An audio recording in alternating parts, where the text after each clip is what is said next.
The movie begins on December 13th, 1937, in Nanking, China. Amid the chaos of war between the Chinese and Japanese, three girls are desperately fleeing for their lives. The air is thick with fog from the relentless bombing. Japanese soldiers show no mercy, leading to the deaths of many civilians. Even students trying to hide beneath heavy bags are hunted down and killed by the soldiers. Amid the turmoil, Western mortician John Miller is on the run. Seeking refuge in a dilapidated factory, he falls into a pile of dust. A Japanese soldier thrusts his bayonet into the dust, but finds no blood and moves on. John tries to escape but is stopped by the soldier, who demands he turn around. Unbeknownst to the soldier, the wall behind him is about to collapse. When it does, John hides in a small tunnel, encountering two young girls. He introduces himself in English, but they don't understand. Desperate, he asks about Winchester Cathedral, explaining he needs to bury Father Engelman. One girl reveals they are from the convent. Meanwhile, Chinese soldiers are also fighting fiercely to protect their people. They use snipers to pick off Japanese soldiers who are pursuing fleeing Chinese civilians. These brave soldiers create a precarious but vital safe passage for their fellow countrymen amidst the ongoing chaos and violence. As civilians escape, the remaining Chinese soldiers clash with Japanese forces in deadly battles. A Japanese tank decimates the Chinese troops, leading to their defeat. Amidst the chaos, Major Li heroically rescues his gravely wounded comrade, Pu Sheng, and they take refuge near the church. At the church, John holds the hands of the two girls, hoping their association with the church will protect them. Inside, they meet George Chen, the young caretaker, who explains the tragic fate of Father Engelman. The priest's body lies in pieces in a large pit, a grim testament to the war's horrors. Meanwhile, the students are gathered at the altar, crying and praying. Tensions rise among them, leading to a fight and mutual blame. John and George intervene, managing to stop the altercation between the two girls. George reveals that they are the only ones left because their cook, Gu, escaped. John is disappointed, realizing his primary reason for coming is futile. George pleads with John to stay, but John, concerned about money, searches the church for hidden cash, finding nothing. Feeling defeated, John decides to rest in the priest's bedroom, treating himself like a boss in the process. Outside the church, a group of wealthy young women gathers, trying to force their way in. They insist on entry because they have an arrangement with Gu. The women reveal themselves to be prostitutes from the Qinhuai River. George firmly refuses to let them in, explaining that Gu is no longer there to honor any agreements. Ignoring his objections, the determined women toss their luggage over the church wall and scale it to get inside. George tries to stop them, but his efforts are in vain. The students and John, watching from a window, are taken aback by the scene. John, perched at the top window, engages in playful banter with the women. That night, the women take refuge in the cellar, their loud voices and gambling echoing through the space. Yu Mo, the leader of the group, catches sight of one of the students observing them, causing the girl to flee in fear. Above, John distributes a pile of flour to the girls, assuring them that they will have bread soon. As the bread bakes, the women in the cellar knock persistently, eager to come out. They finally emerge and gather in the kitchen, adding to the chaotic atmosphere. George, already on edge, becomes infuriated when he discovers the woman indulging in the hidden wine. John's discovery of the wine leads to his flirtation with Yu Mo, who speaks English and facilitates their conversation. The tension and dynamics within the church continue to shift as the night progresses, with John and Yu Mo's interaction adding a new layer to the unfolding drama. Before the night ends, Yu Mo visits John's room upstairs, and John assumes they are about to have sex. He even prepares some money to give her. However, Yu Mo surprises him by earnestly asking for his help to escape Nanking. John initially thinks she is joking, but her serious demeanor makes him realize she is desperate. Frustrated by his reaction, Yu Mo leaves the room. Meanwhile, Major Li forces his way into the church, and George leads him to the cellar. Major Li carries Pu Sheng, who is gravely injured, and gently places him on a bed, explaining that he wants the young soldier to spend his final moments in a warm place. Saddened by the situation, Major Li reflects on Pu Sheng being the youngest among them,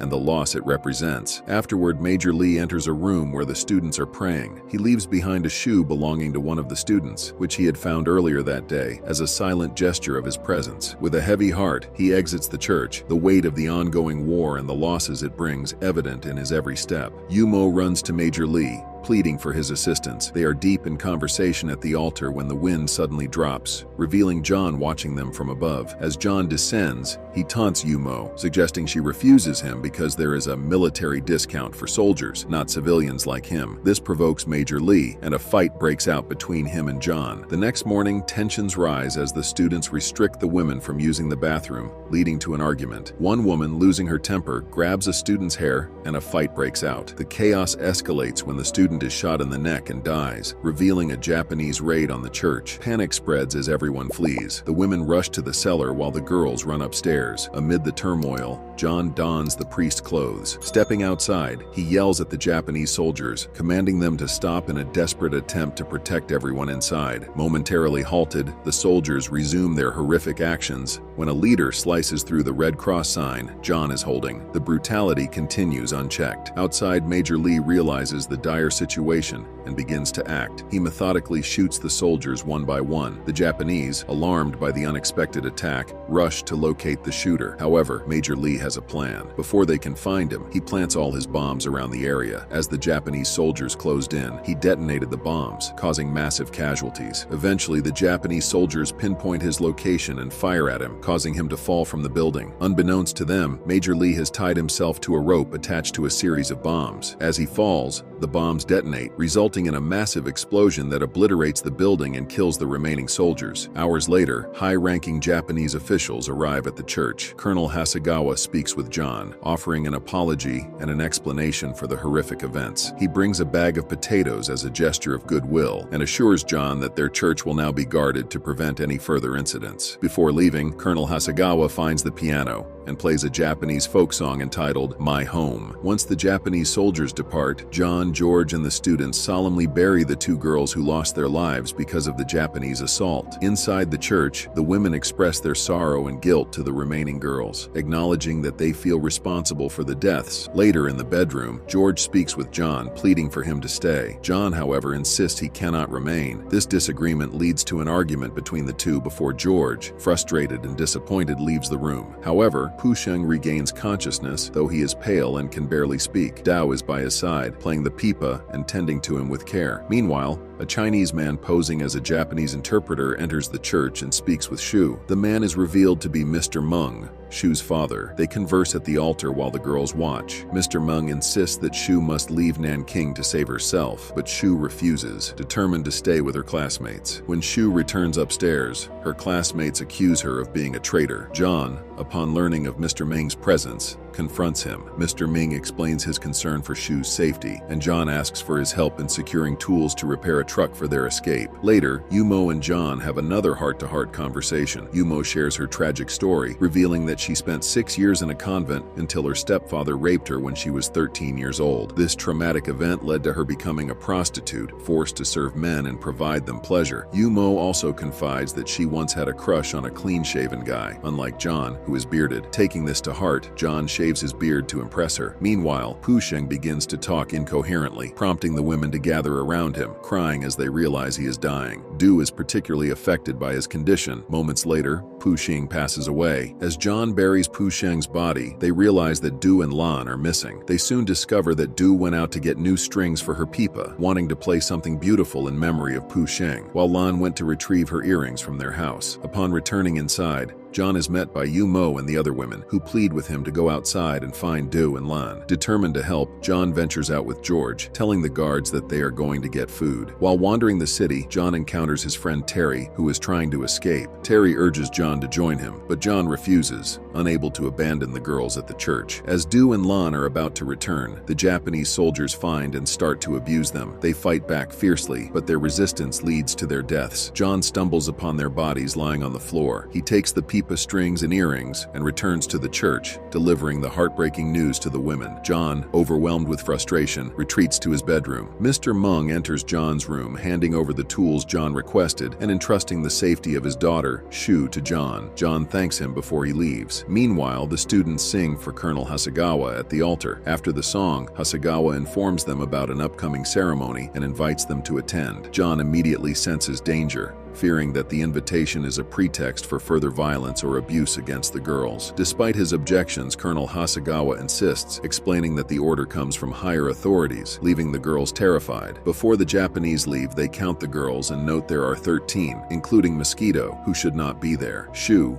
fearing the worst, tells the other students to jump off the building to avoid the impending horror. However, John and the women manage to stop them in time. Yumo steps forward and proposes that the women will take the place of the girls at the ceremony. When safety is temporarily restored, the women gather in the cellar to discuss their decision. Yumo speaks, saying they owe their lives to the girls in the convent. She declares that it is time for them to repay that debt, showing their gratitude by protecting the young students from the horrific fate that awaits them. Since it's their profession, the women agree it will be easier for them to carry out the plan. They finally agree and ask John for one last favor. The students give their uniforms to the women, who then alter them using curtains to fit their sizes. Meanwhile, John and George work on fixing the truck, hammering plywood to create a box for hiding wine bottles. In the cellar, the women and students share emotional goodbyes, hugging and assuring each other of their safety. The women begin to sing their traditional song, Chinhuai Riverview, performing it as if it were their final farewell. In a tender moment, John and Yumo find themselves in bed. John does Yumo's makeup and cuts her hair. They kiss and make love. Afterward, John helps transform all the remaining women, preparing them for their mission. The next morning, the women, now in disguise, wake up with mixed feelings of determination and sorrow. George counts them and realizes there are only 12. He sacrifices himself, and John makes a wig for him too. They break pieces of glass and hide the sharp parts in their clothing as weapons against the Japanese. When the Japanese arrive to pick them up, the women begin boarding the truck. Mr. Meng desperately tries to see his daughter, but only sees other girls. When it's Mosquito's turn, she tells the guards she's not a student,